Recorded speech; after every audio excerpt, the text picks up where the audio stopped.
तो पहला क्वेश्चन है, निम्नलिखित में से कौन सी लॉरेंस कोलबर्ग के द्वारा प्रस्तावित नैतिक विकास की एक अवस्था है? मोरल डेवलपमेंट की एक स्टेज कौन सी? जैसे कि मैंने कहा था कि स्टेजेस में बहुत क्वेश्चन पूछे जाते हैं स्टेजेस के नाम से, ठीक है, और एक एग्जाम्पल दे देंगे और पूछेंगे कि कौन सी स्टेज का होगा।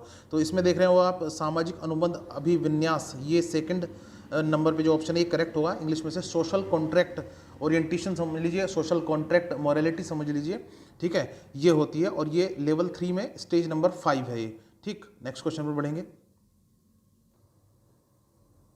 तो इससे पहले जो क्वेश्चन था वो सीटेट दिसंबर 2019 में पेपर 1 में आया था, ये पेपर 2 का क्वेश्चन है। नूर विद्यालय में अपना लंच बॉक्स भूल गई है तथा यह कहते हुए तान्या से उसका लंच साझा करने के लिए कहा, तुम्हें आज अपना लंच मेरे साथ साझा करना चाहिए क्योंकि कल मैंने तुम्हारे साथ लंच जो है साझा किया था। मतलब ये हो रहा है कि एक बच्चा दूसरे की हेल्प करता है, यस्टरडे यानी कल की थी उसने, अब वो चाहता है कि आज उसकी मदद की जाए। तो ये आपसी जो लेन देन है, एक्सचेंज है, ठीक है, ये अपने लिए जो फेवर मांग रहा है, ये कौन सी स्टेज होती है? ये आपको पता ही है, स्टेज में आता है स्टेज नंबर 2। तो जैसा कि आप देख पा रहे हो स्टेज नंबर 2 में सेल्फ इंटरेस्ट, ठीक है, आत्म अभिरुचि यानी अपने से जुड़ी, अपने फायदे के लिए कोई चीज़, या रिवार्ड वापसी में कुछ प्रतिफल मिले, ठीक है, इसे हम इंस्ट्रूमेंटल पर्पस भी कहते हैं, और इंस्ट्रूमेंटल पर्पस एंड एक्सचेंज यानी उपकारी उद्देश्य एवं लेन देन। इंस्ट्रूमेंटल का मतलब यहाँ उपकारी होता है, यानी इंस्ट्रूमेंट हमारे लिए उपकार तो करते हैं, सहायता करते हैं, सहायक होते हैं, इसलिए इंस्ट्रूमेंटल का मतलब सहायक होता है। तो और नेक्स्ट इसका जो नाम हो सकता है वो इंस्ट्रूमेंटल रिलेटिविस्ट यानी उपकारी संबंधवाद। ठीक, तो इसका करेक्ट आंसर होगा, तो इसका करेक्ट आंसर होगा ऑप्शन नंबर 1, जिसे हम आदान प्रदान यानी एक्सचेंज कह रहे हैं कि मुझे बदले में क्या मिलेगा, मेरे लिए क्या है फायदे का सौदा, ये काम मैं अगर करूँ तो मुझे बदले में क्या मिलेगा। तो ये वाला परंपरागत में आता है, ठीक है। प्री कन्वेंशनल में ऑप्शन नंबर 1 इसका करेक्ट आंसर है, ये है स्टेज नंबर 2। तो फ्रेंड्स इसका जो करेक्ट आंसर वो होगा दंड एवं आज्ञापालन अभिविन्यास, ठीक है। ये इसलिए होगा क्योंकि वो कह रहा है, बच्चा जो कह रहा है वो इस बात से डर रहा है कि कहीं पकड़े जाने पर दंड ना मिले, तो दंड की वजह से वो इसे गलत बता रहा है। तो ऐसा जस्टिफिकेशन दंड एवं आज्ञापालन अभिविन्यास यानी ये था ओबीडियंस एंड पनिशमेंट ओरिएंटेशन, ठीक है, दंड आज्ञाकारिता अनुकूलन अभिमुखता, यानी स्टेज नंबर 1 है, प्री कन्वेंशनल लेवल, पूर्व परंपरागत स्तर का ये। ठीक, तो ऑप्शन नंबर इसका हमारा हुआ ऑप्शन नंबर 4। नेक्स्ट देखते हैं। अब इससे पहले जो क्वेश्चन था वो पेपर 1 में आया था, सीटेट जुलाई 2019 में, ये पेपर 2 का क्वेश्चन है। यहाँ भी एक स्टेटमेंट दे रखा है, इसको पढ़ना है हमें, वो है अंतःकरण के स्वचयनित नैतिक सिद्धांतों के द्वारा सही कार्य परिभाषित किया जाता है जो कानून एवं सामाजिक समझौते पर ध्यान दिए बिना संपूर्ण मानवता के लिए वैध। तो ये लास्ट स्टेज बता रहा है क्योंकि जो हाईएस्ट मोरलिटी स्टेज है वो है यूनिवर्सल इथिक्स प्रिंसिपल यानी सार्वभौमिक नैतिक सिद्धांत, यानी इंसान इसमें अपने अंतर्मन की आवाज़ सुनता है और मानवता की रक्षा के लिए, समझ लीजिए उनके राइट्स के लिए या न्याय के लिए, जस्टिस के लिए, ठीक है, वो कुछ भी कर जाएगा, चाहे उसे जेल ही क्यों ना जाना पड़े। मैंने ऐसे बताया था, जैसे इस स्टेज में महात्मा गांधी, नेल्सन मंडेला आदि जैसे लोग रखे जा सकते हैं। तो इसका जो करेक्ट आंसर होगा वो सार्वभौमिक नैतिक सिद्धांत विन्यास, ऑप्शन नंबर 1 करेक्ट आंसर है, इसे यूनिवर्सल इथिक्स प्रिंसिपल कहते हैं। नेक्स्ट देखते हैं। तो नेक्स्ट क्वेश्चन है, कोलबर्ग के सिद्धांत के योगदान के रूप में निम्नलिखित में किसे सही माना जा सकता है? तो ठीक है, उनका विश्वास है कि बच्चे नैतिक दार्शनिक होते हैं, ये नहीं। उनके सिद्धांत ने संज्ञानात्मक परिपक्वता यानी कॉग्निटिव, ठीक है, डेवलपमेंट, ठीक है, समझ लीजिए एक तरह से कॉग्निटिव मैच्योरिटी और नैतिक परिपक्वता यानी मॉरल मैच्योरिटी के बीच एक सहयोग का समर्थन किया था। मतलब ये है कि जो कोलबर्ग का नैतिक विकास का सिद्धांत उन्होंने दिया था वो जीन पियाजे के, ठीक है, मॉरल डेवलपमेंट के सिद्धांत को आगे बढ़ाया है उन्होंने। और क्योंकि उन्होंने कहा है कि भाई नैतिकता का विकास तब होता है जब इंसान के अंदर रीजनिंग करने की क्षमता आ जाए, और यहाँ पर रीजनिंग हो रही है मोरल रीजनिंग, जिसे नैतिक तर्कणा करते हैं। तो मोरल रीजनिंग आती है, नैतिक तर्कणा यानी नैतिक रूप से आदमी कैलकुलेशन करता है, रीजनिंग करता है कि भाई मुझे कैसा सोचना चाहिए। तो क्योंकि पहले मोरल रीजनिंग आई है यानी रीजनिंग आई है, तो यानी वो कॉग्निटिव मैच्योरिटी है, ठीक है, क्योंकि रीजनिंग का मतलब कॉग्निशन, ठीक है, तार्किक क्षमता का विकास होना, कॉग्निटिव डेवलपमेंट। और उसके बाद इंसान जो है फिर वो अपनी तय करता है कि किस तरह की नैतिकता होगी या किस तरह से वो व्यवहार करेगा या किस चीज़ को अच्छा या बुरा कहेगा, ये नैतिकता कहलाती है। तो इसका मतलब जो कोलबर्ग था उन्होंने कॉग्निटिज्म और ये मॉरलिटी के बीच में संबंध स्थापित उन्होंने किया है या मानते हैं वो ऐसा कि इनके बीच में संबंध है। ठीक, नेक्स्ट क्वेश्चन देखते हैं। नेक्स्ट क्वेश्चन, किसी बच्चे का दिया गया विशिष्ट उत्तर कोलबर्ग के नैतिक तर्क के सोपानों की विषय वस्तु के किस सोपान के अंतर्गत आएगा। यानी यदि बच्चा कहता है, बच्चे से कहा जाता है यदि आप ईमानदार हैं तो आपके माता पिता आप पर गर्व करेंगे, इसलिए आपको ईमानदार रहना चाहिए। तो क्योंकि इसमें खुश होंगे यानी गर्व करेंगे, इस तरह से इसमें आ रहा है। तो यानी यारों दोस्तों को खुश करने के लिए, माता पिता को या पीयर्स को खुश करने के लिए अगर हम कोई काम करते हैं, ठीक है, तो वो आता है इंटरपर्सनल रिलेशनशिप अकॉर्ड में एंड कन्फर्मिटी, यानी पारस्परिक संबंध समझौता, या जिसे good boy and good girl morality कहते हैं। इंसान दूसरों की प्रशंसा पाने के लिए काम करता है, ठीक है। तो ये ऑप्शन नंबर आपका होगा ऑप्शन नंबर 2, अच्छा लड़का अनुकूलन, ठीक है। सीटेट दिसंबर 2016 में पूछा गया था। नेक्स्ट क्वेश्चन देखते हैं। नेक्स्ट क्वेश्चन है, लॉरेंस कोलबर्ग के नैतिक तर्क के सिद्धांत की अनेक बातों के लिए आलोचना की जाती है। इस आलोचना के संदर्भ में निम्नलिखित में से कौन सा कथन सही है। अपनी सैद्धांतिक रूपरेखा पर पहुंचने के लिए कोलबर्ग ने देखिए, इसका मैं अभी बता देता हूँ कि जो इसके मतलब क्रिटिसिज्म था वो दो थे। एक तो इनके जो सैंपल थे बाइज्ड थे, यानी इन्होंने लड़कों पर ही सिर्फ रिसर्च की है, उनके जो सैंपल थे, ठीक है। दूसरा था इनका कि क्योंकि रियलिस्टिक नहीं थे इनके जो ये एक्सपेरिमेंट थे, ये बच्चों को जो कहानी सुनाई गई 10 से 16 साल के बच्चों को, वो अनमेरिड थे, ठीक है। वो हाइनेज की स्टोरी से कैसे कनेक्ट करेंगे जब उनकी शादी ही नहीं हुई है। तो ठीक है, ये जो है आर्टिफिशियल, ठीक है, ये हाइपोथेसिस थे जो उसने सुनाई है ये कहानियाँ, ठीक है। रियल लाइफ सिचुएशन से हैंडल नहीं करवाया बच्चों को। और दूसरा ये है कि ये सैंपल जो है बाइज्ड थे। तो ऑप्शन जो है इसका करेक्ट आंसर होगा वो है हमारा कोलबर्ग ने अपने अध्ययन को मूलतः पुरुषों के नमूनों पर आधारित रखा है। तो ये एक क्रिटिसिज्म। दूसरा मैंने आपको बताया कि ये रियल लाइफ सिचुएशन में बच्चे नहीं थे, उनसे ये सिचुएशन पूछ ली गई जबकि उनकी शादी भी नहीं हुई। तो शादी के बाद बच्चे को मतलब इंसान कैसे जान बचाएगा, क्यों बचाएगा, क्यों नहीं बचाएगा, उनको क्या समझ में आएगा, ठीक है। तो ये था। नेक्स्ट क्वेश्चन देखते हैं। नेक्स्ट क्वेश्चन है, कोलबर्ग के अनुसार शिक्षक बच्चों में नैतिक मूल्यों का विकास कर सकता है, कैसे कर सकता है। नैतिक मुद्दों पर आधारित चर्चाओं में उन्हें शामिल करके। ऑप्शन नंबर 1 इसका करेक्ट आंसर है। नेक्स्ट क्वेश्चन है, कोलबर्ग के सिद्धांत के पूर्व परंपरागत स्तर के अनुसार कोई नैतिक निर्णय लेते समय एक व्यक्ति निम्नलिखित में से किस तरफ प्रवृत्त होगा, ठीक है। तो इसका करेक्ट आंसर अंतर्निहित संभावित दंड, ठीक है, यानी ओबीडियंस एंड पनिशमेंट ओरिएंटेशन, ही दंड आज्ञाकारिता अनुकूलन अभिमुखता जो है, यानी ये पूर्व परंपरागत स्तर प्री कन्वेंशन लेवल में स्टेज 1 में है, ठीक है। तो अगर पूर्व परंपरागत स्तर पे है तो ये दंड वाला जो कॉन्सेप्ट था कि दंड मिलेगा तो वो गलत चीज़ है, वो करनी नहीं है, तो इस तरह से वो निर्णय लेगा। सीटेट सितंबर 2015 में पूछा गया है। अब ये क्वेश्चन फिर से 2016 में आया था, 15 में आया, 15 में भी आया था। ये कोलबर्ग के सिद्धांत की प्रमुख आलोचना क्या थी। तो जैसे कि हमने जाना था कि कोलबर्ग ने पुरुषों एवं महिलाओं की नैतिक तार्किकता में सांस्कृतिक विभिन्नताओं को महत्व नहीं दिया, यानी और पुरुषों और महिलाओं दोनों को नहीं दिया, सिर्फ पुरुषों के सैंपल्स से उसने ये डिसाइड किया था। नेक्स्ट क्वेश्चन देखते हैं। लॉरेंस कोलबर्ग के सिद्धांत में कौन सा स्तर नैतिकता की अनुपस्थिति को सही अर्थ में सूचित करता है।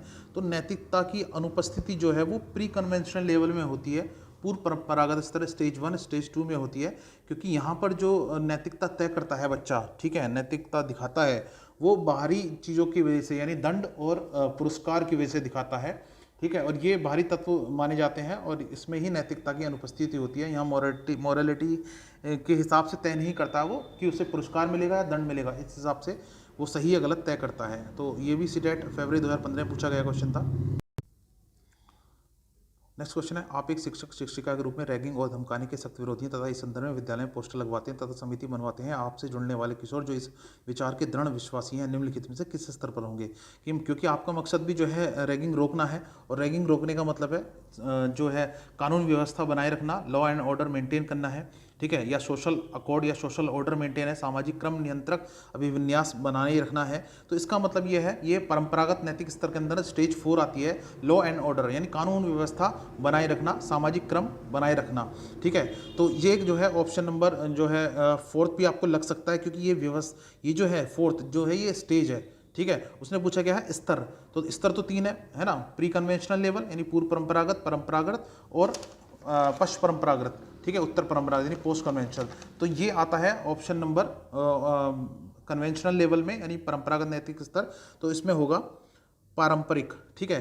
तो ये स्तर की बात हो रही है, इसलिए स्तर तो ये 3 है। ये व्यवस्था, सामाजिक व्यवस्था का जो ऑप्शन है ये है स्टेज, अवस्था। ये नहीं पूछा, स्तर पूछा, तो ऑप्शन नंबर 1 इसका करेक्ट आंसर होगा। ये सीटेट 2014 में पूछा गया था। नेक्स्ट क्वेश्चन देखते हैं। निम्नलिखित में से कौन सा कोलबर्ग के नैतिक विकास के चरणों का लक्षण है, यानी जो ये स्टेजेस हैं मॉरल डेवलपमेंट कोलबर्ग की, तो इनमें से कौन सी कैरेक्टरिस्टिक है उन सब की, ठीक है।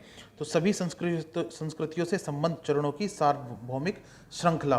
तो इसका जो इंग्लिश में हम इसको समझेंगे ये है universal sequences of stages across all cultures, यानी जितने भी कल्चर्स हैं अक्रॉस द वर्ल्ड, ठीक है, ये स्टेजेस जो है इसी सीक्वेंस में रहने वाली है। इनकी जो है स्टेजेस की सीक्वेंस चेंज नहीं होगी, ठीक है, और अक्रॉस ऑल कल्चर, और सभी संस्कृतियों के अंदर, ठीक है। तो स्टेज 1 ऐसी रहेगी, स्टेज 2, स्टेज 3 जो फिक्स्ड है ये फिक्स ही रहने वाली है हर जगह, ठीक है। तो ऑप्शन नंबर 1 इसका करेक्ट आंसर है। कोलबर्ग ने प्रस्तुत किए हैं संज्ञानात्मक विकास के चरण, नैतिक विकास के चरण। ऑप्शन नंबर 4 करेक्ट आंसर है। नेक्स्ट देखते हैं। अभी 2015 में आया था। एक बच्चा तर्क प्रस्तुत करता है, ठीक है, आप यह मेरे लिए करें और मैं आपके लिए करूंगा, ठीक है। यह बच्चा कोलबर्ग की नैतिक तर्कणा की किस अवस्था में, यानी मोरल रीजनिंग की कौन सी स्टेज में है, ठीक है। तो 6 स्टेज में हमने देखा था कि आप मेरे लिए कुछ करोगे तो मैं आपके लिए कुछ करूंगा, ठीक है। तो ये है ऑप्शन स्टेज नंबर 2, जिसे हम सेल्फ इंटरेस्ट एंड रिवार्ड्स या इंस्ट्रूमेंटल पर्पज एंड एक्सचेंज समझिए, ठीक है, लेन देन, ठीक है, लोगे तो दोगे, ठीक है, यानी आत्म अभिरुचि एवं प्रतिफल अभिमुखता या उपकारी उद्देश्य एवं लेन देन या उपकारी संबंधवाद के स्टेज में आता है।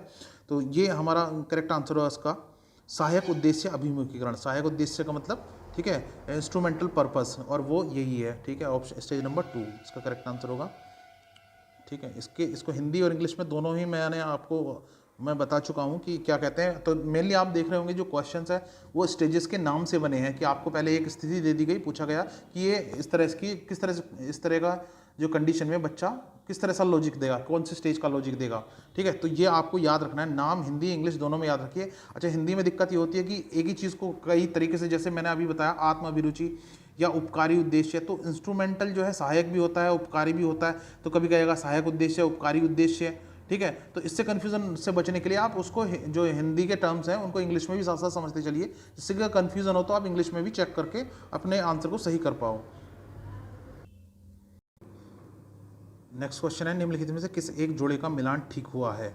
तो पहला है अच्छा लड़का एवं अच्छा लड़की अभिविन्यास, यानी इसे good boy and good girl orientation कहते हैं। इसमें क्या होता है, बच्चे सही या गलत की पहचान इस हिसाब से करते हैं कि अगर मेरी कोई प्रशंसा करेगा, ठीक है, तो मैं ऐसा काम करता हूँ। दूसरों को खुश करने के लिए जो काम किए जाते हैं, ठीक है, तो उसे गुड बॉय गुड गर्ल कहते हैं। इसमें हम आपसी संबंध मजबूत करने के लिए माता पिता के साथ भी हम ऐसा व्यवहार कर सकते हैं जिससे कि वो हमारी प्रशंसा करें, या अपने यार दोस्त, ठीक है, तो हमें तारीफ मिले, हमारी प्रशंसा हो, ऐसा हम काम करते हैं। तो ये, ठीक है, स्वीकृति प्रदान करता है। तो ये गुड बॉय गुड गर्ल वाला ही ऑप्शन है। स्टेज नंबर 3 है कन्वेंशनल लेवल की, यानी परंपरागत नैतिक स्तर की, जिसे हम, ठीक है, पारंपरिक संबंध या समझौता कहते हैं, ठीक, मॉरलिटी के अंदर। तो ऑप्शन नंबर 1 तो मैच कर रहा है बिल्कुल, ठीक है। तो अब सारे ये जो है मैच नहीं कर रहे होंगे, ये सीधा सा हिसाब है। नेक्स्ट क्वेश्चन देखते हैं। नेक्स्ट क्वेश्चन है, लॉरेंस कोलबर्ग के द्वारा प्रस्तावित निम्नलिखित चरणों में से प्राथमिक विद्यालय के बच्चे किन चरणों का अनुसरण करेंगे। क्योंकि बात हो रही है प्राथमिक विद्यालय के बच्चों की, जो कि 6 से 11 साल के होते हैं, और इस अवस्था में जो बाह्य कारण होते हैं, आउटर फैक्टर्स जो होते हैं, वो डिसाइड करते हैं बच्चे के अंदर नैतिक तर्कणाएं, मोरल रीजनिंग कैसी होगी। तो वो जो स्टेज है उसमें प्री कन्वेंशनल लेवल, यानी पूर्व परंपरागत स्तर, स्टेज 1 और स्टेज 2 के अंदर आते हैं, जिसमें कि दंड से आज्ञाकारिता दिखाते हैं, ठीक है, दंड से प्रभावित होते हैं, या फिर प्रतिफल से, यानी अपने लिए कुछ मिल रहा है, ठीक है, अपने बारे में सोचते हैं, या एक्सचेंज और लेन देन हो रहा है कि मैं तुम्हारे लिए कुछ कर रहा हूँ, तुम मेरे लिए कुछ कर रहे हो, यानी एक तरह रिवार्ड, ठीक है, दंड और रिवार्ड के ऊपर, ठीक है, ओबीडियंस एंड रिवार्ड्स के ऊपर ये काम करते हैं। और जो कि ऑप्शन नंबर ए में आएगा, ये है आज्ञा पालन और दंड उन्मुखीकरण, ठीक है। नेक्स्ट क्वेश्चन है, अब एक नई चीज़ सीखिए। कोलबर्ग के अनुसार सही और गलत के प्रश्न के बारे में निर्णय लेने में शामिल चिंतन प्रक्रिया, ठीक है, यानी वो थॉट प्रोसेस जो है, जो हम मोरल डिलेमा से बचने के लिए है, ठीक है, यानी नैतिक दुविधा से बचने के लिए जिस थॉट प्रोसेस का प्रयोग करते हैं रीजनिंग का, वो मोरल रीजनिंग कहलाती है, जिसे हम हिंदी में नैतिक तर्कणा कहते हैं। तो मोरल रीजनिंग की हेल्प से हम उस अवस्था से बचते हैं जिसमें हम कन्फ्यूज हो जाते हैं कि यार ये चीज़ सही रहेगी, यानी हाइनज ने, ठीक है, दवाई चोरी करनी सही किया, या फिर उसको बचाना सही था, ठीक है, या दवाई चोरी करना सही नहीं था, ठीक है, इस तरह से जो सोचता है, तो दो ऑप्शंस अगर होते हैं और कन्फ्यूज़न हो तो उसे हम मोरल डिलेमा कहते हैं, नैतिक दुविधा, और उसको हल करने के लिए जो हम रीजनिंग लगाते हैं वो मोरल रीजनिंग यानी नैतिक तर्कना कहलाती है। ठीक है, ये जनवरी 2012 में पूछा गया था। नेक्स्ट क्वेश्चन देखते हैं।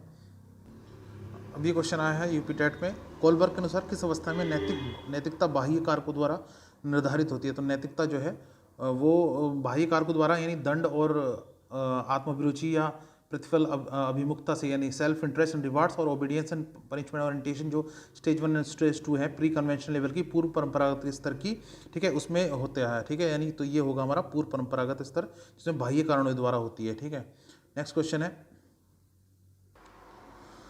और ये लास्ट क्वेश्चन है, नैतिक दुविधा एवं नैतिक तर्कणा को किस मनोवैज्ञानिक ने प्रतिपादित किया। तो नैतिक दुविधा यानी मॉरल डिलेमा और मॉरल रीजनिंग नैतिक तर्कणा जो है वो हमारा लॉरेंस कोलबर्ग ने प्रतिपादित किया था ये।